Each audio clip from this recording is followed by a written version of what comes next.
Welcome to The Savage Truth with Cicely Davis. I am your host, Cicely Davis.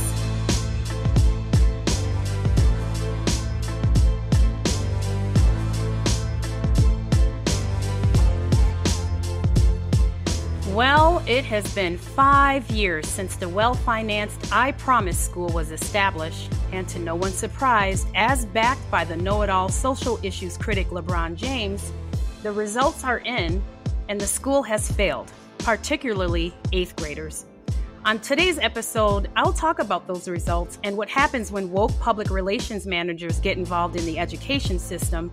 And I promise, I will be specific, a bit sarcastic, but absolutely savage about what LeBron needs to do in order to deliver what he promised from this school and its results. Stay tuned because it's coming up on The Savage Truth with Cicely Davis.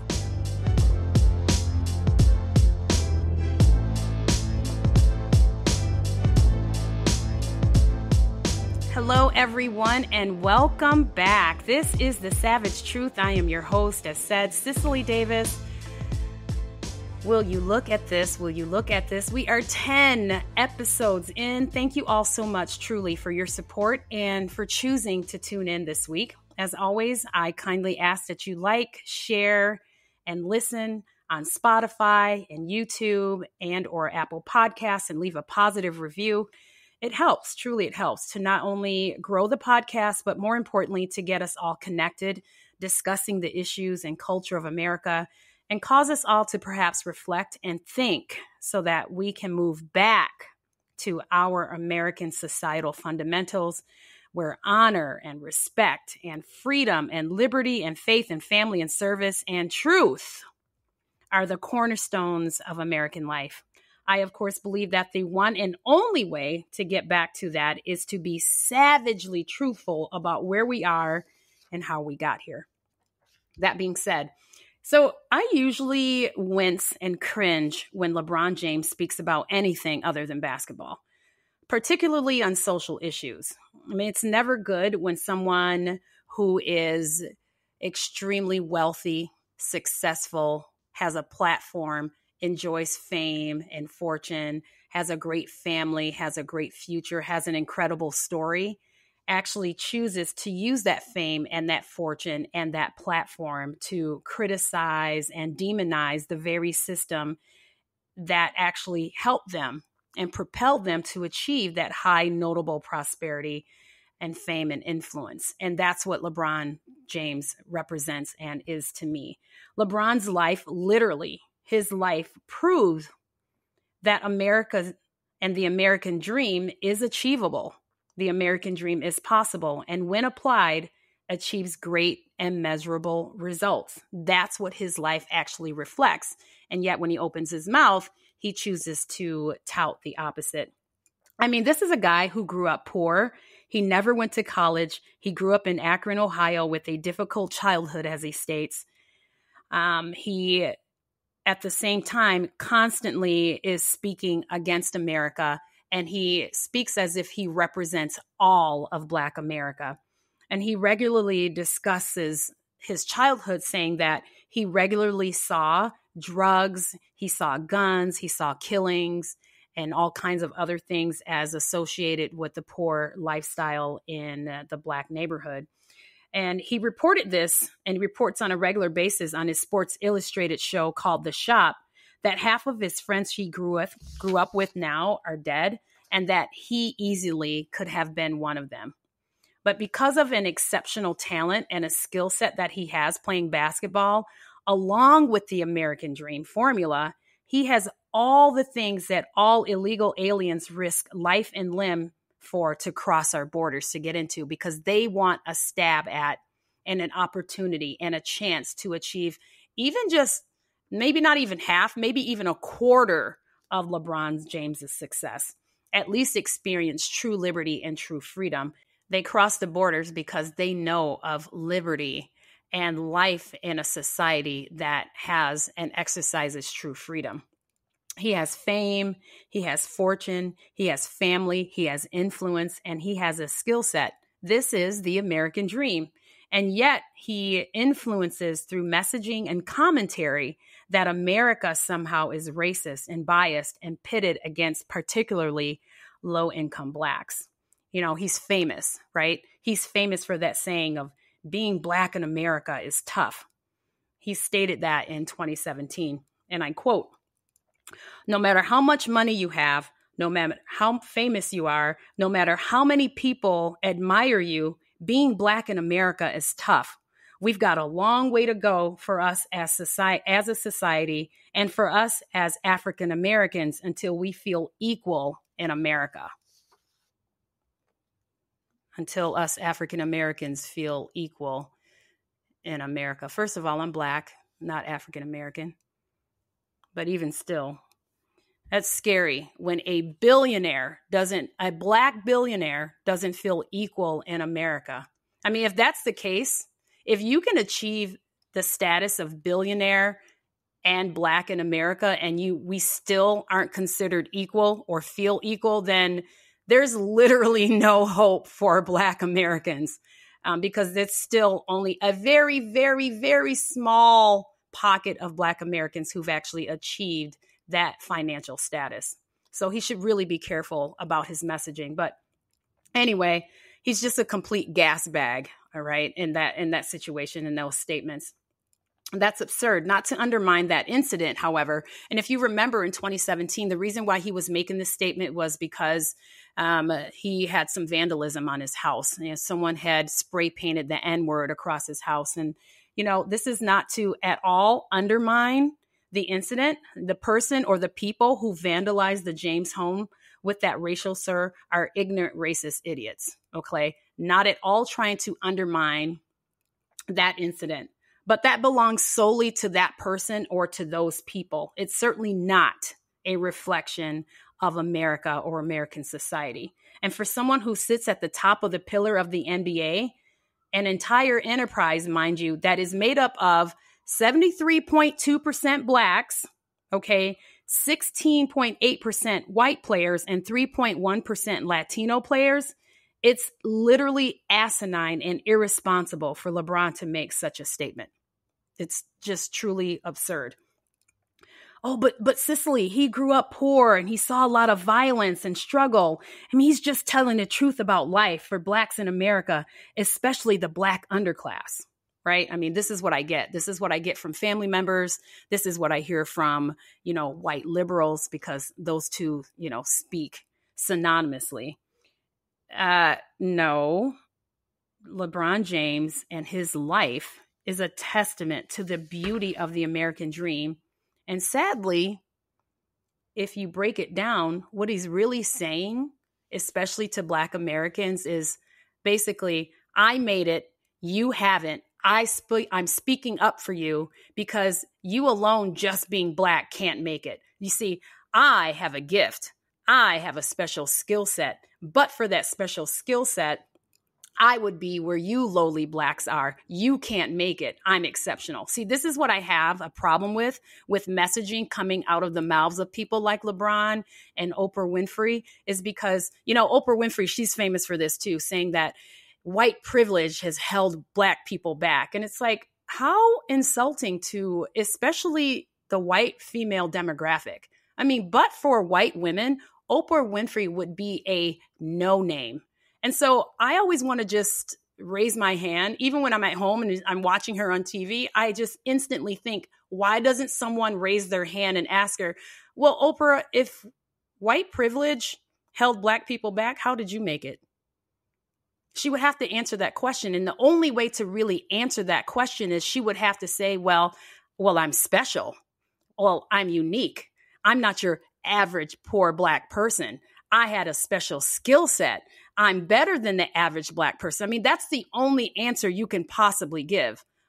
Otherwise, I mean, she's just a fraud, and I think she is. So this is what really pains me when I hear LeBron James talk, and anybody else like them who have achieved success and have an absolute opportunity by using their fame and their voice and their platform and their fortune to really pass along strong, positive messaging to Black Americans who do look up to them for whatever reason, because of their skill set, because of their fame, because of their platform, because of the high achieved success, that they don't use those gifts to actually push forward a positive message to Black America. They choose to, in fact, tell them that America hates you and that there's a system pitted against you and there's no way that you can overcome. And it just burns. It burns me. You guys, you've heard me so many times. You've heard me say this.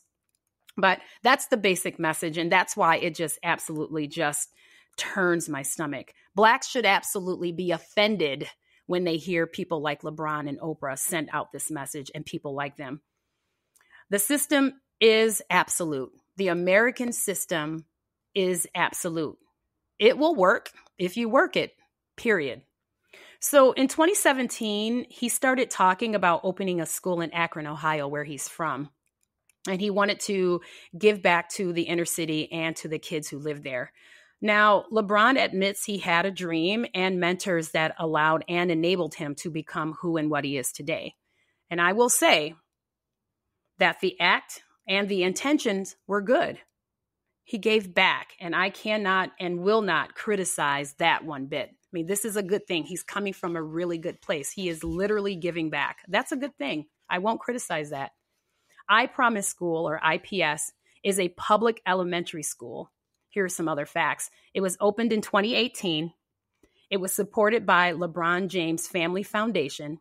It was specifically aimed at high-risk children. It had high-risk children in mind when it was originated. It opened originally with students attending grades 3 and 4, and then the school became fully operational in 2022 for grades 1 through 8. So in 2011, LeBron was researching the high school dropout rate in his hometown of Akron and decided to create the I Promise initiative in November of 2017.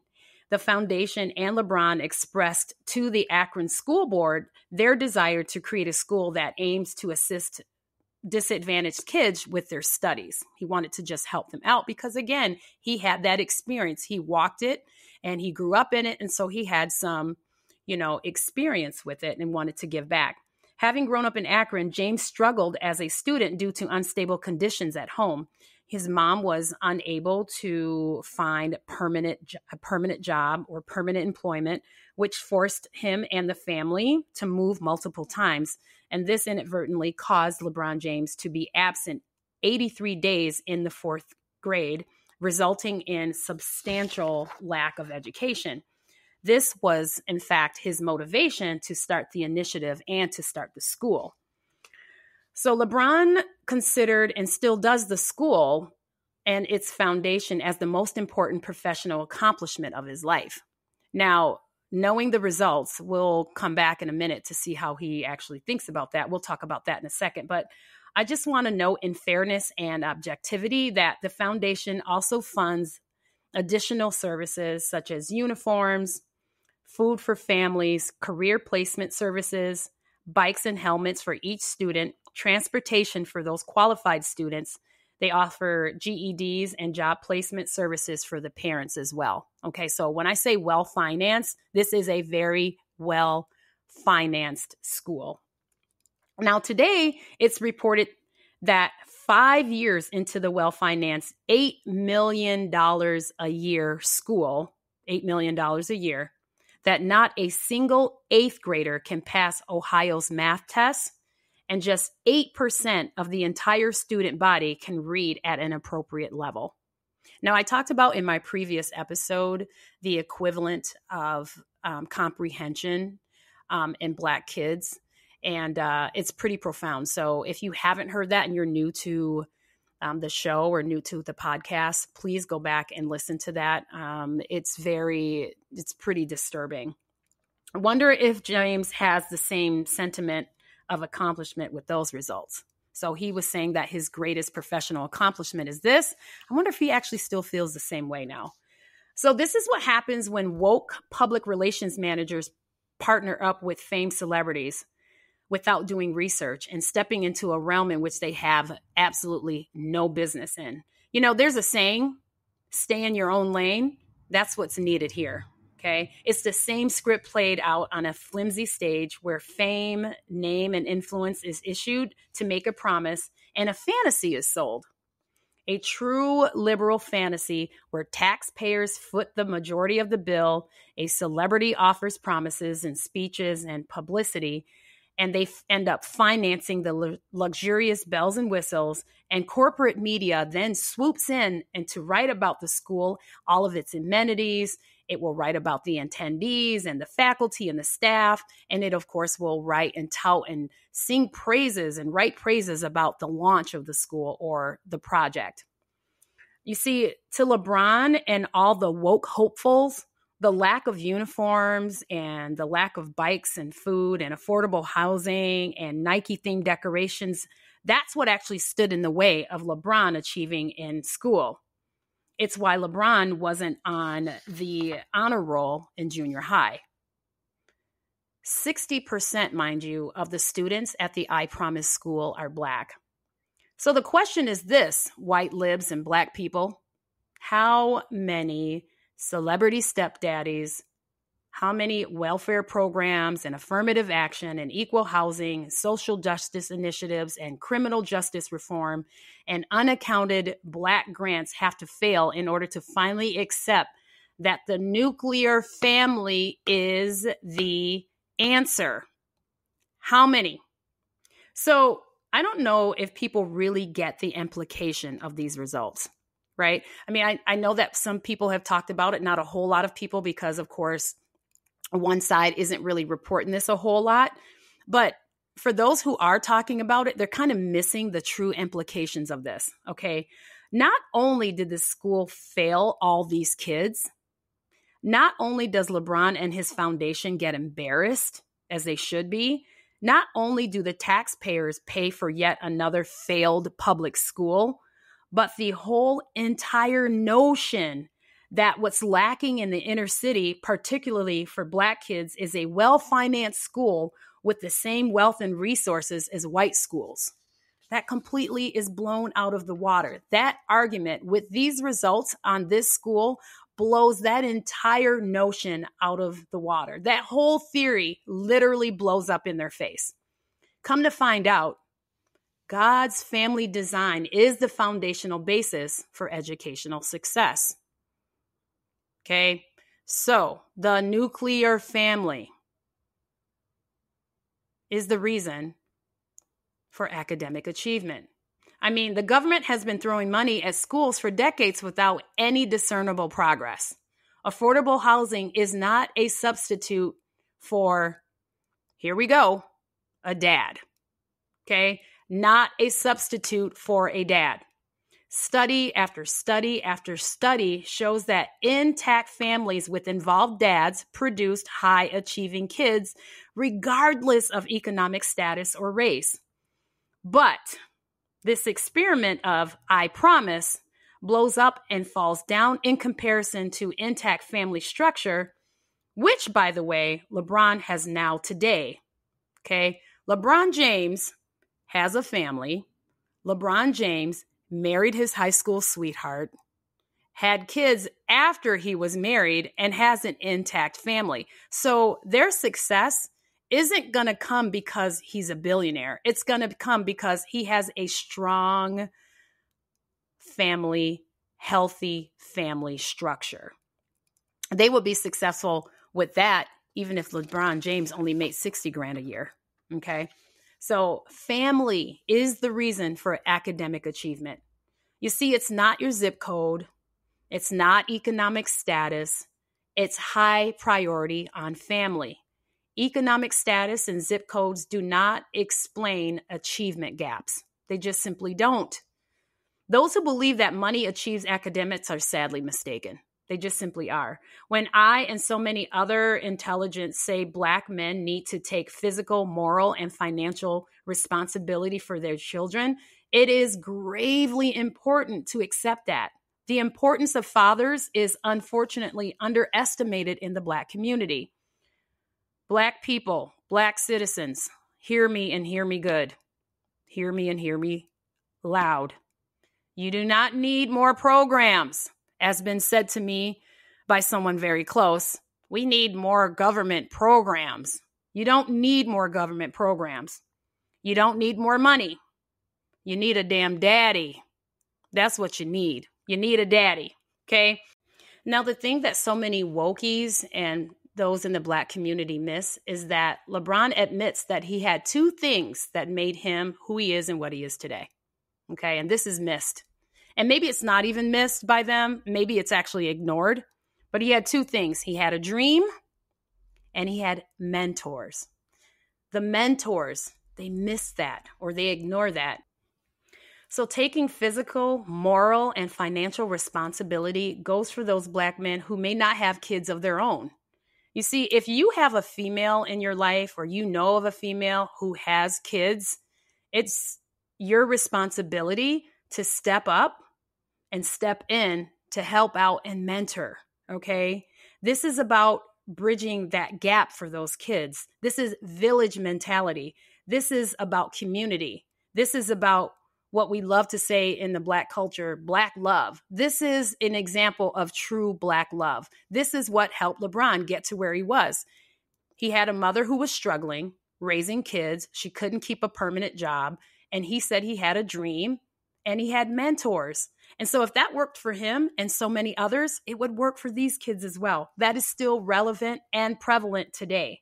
So the savage truth of today is, as proven by LeBron and his foundation, is that throwing money and programs don't solve the academic achievement gaps, but a daddy does.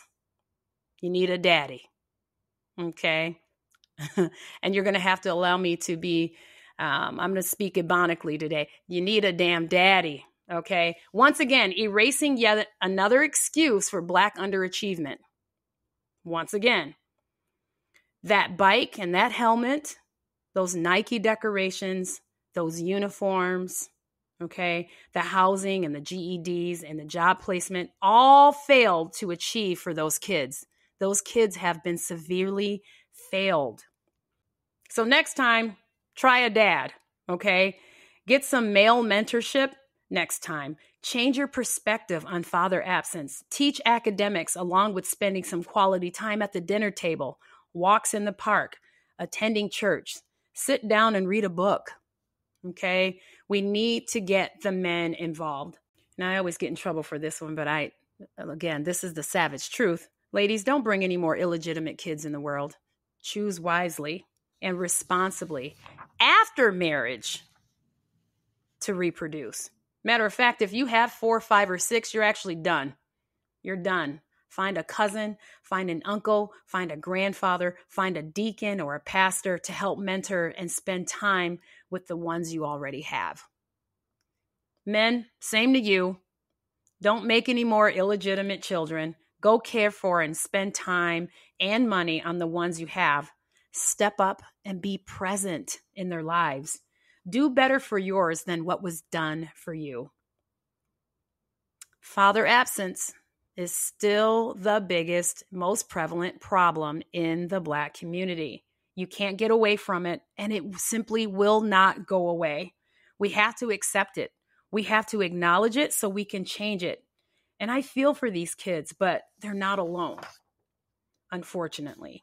Now, if you say to me, Cicely, nah, you said in the last episode that the Black community can't trust pastors. Well, not those who model after Al Sharpton, the ones who push poverty and victimhood, but those who know that it's family structure that sets kids up for success, not the phony Marxist leadership of Black Lives Matter or the elitist celebrities who are disconnected to the plight of everyday Americans and their experiences. LeBron and these liberal elites should promote marriage. They should promote family to the communities in which they continually proclaim allegiance to.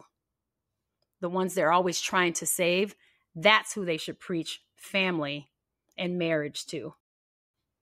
The state of Ohio gave a score of 1 out of a possible 5 for the I Promise school. And I quote the state, "The school needs significant support to meet state standards in academic achievement."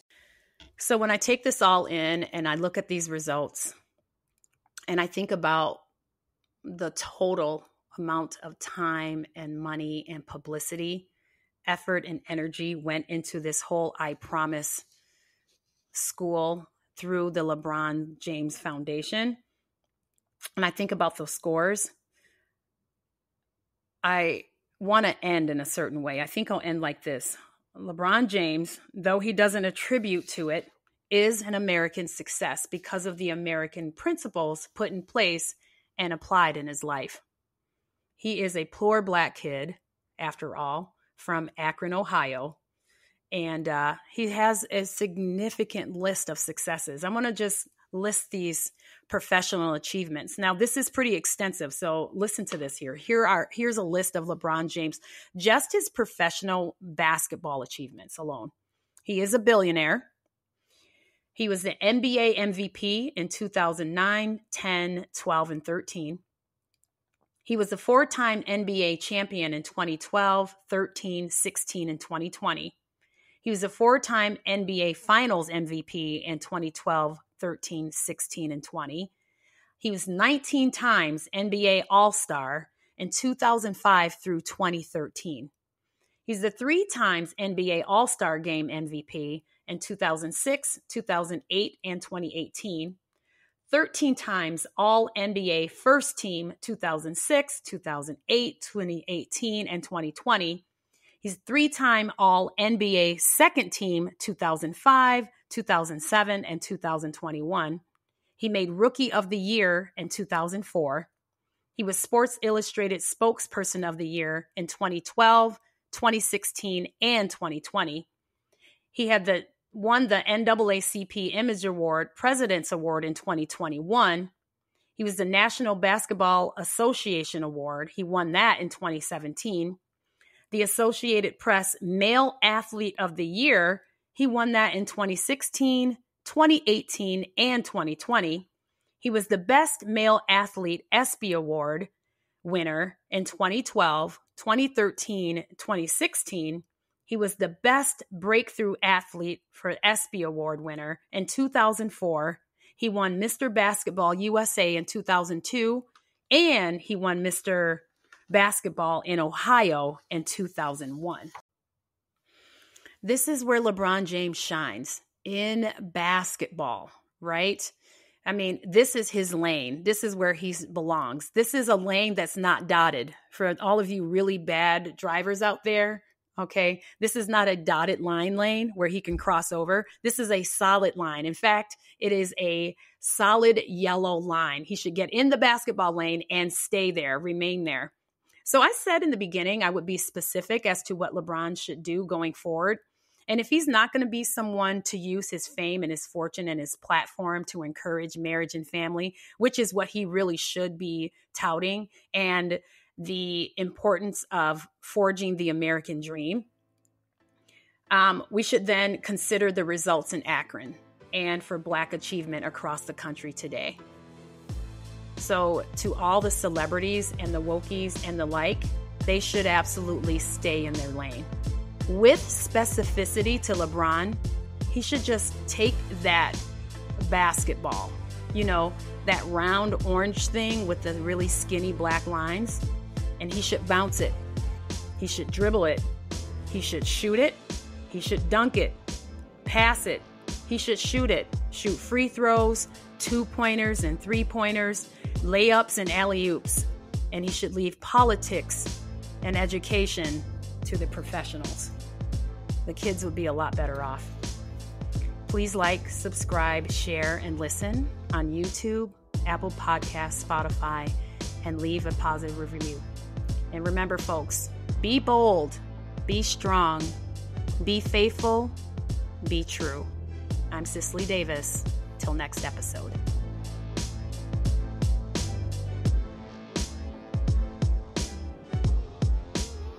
The Savage Truth with Cicely Davis is a production of Front Page Magazine and the David Horowitz Freedom Center. Reproduction of this podcast without express written consent is prohibited.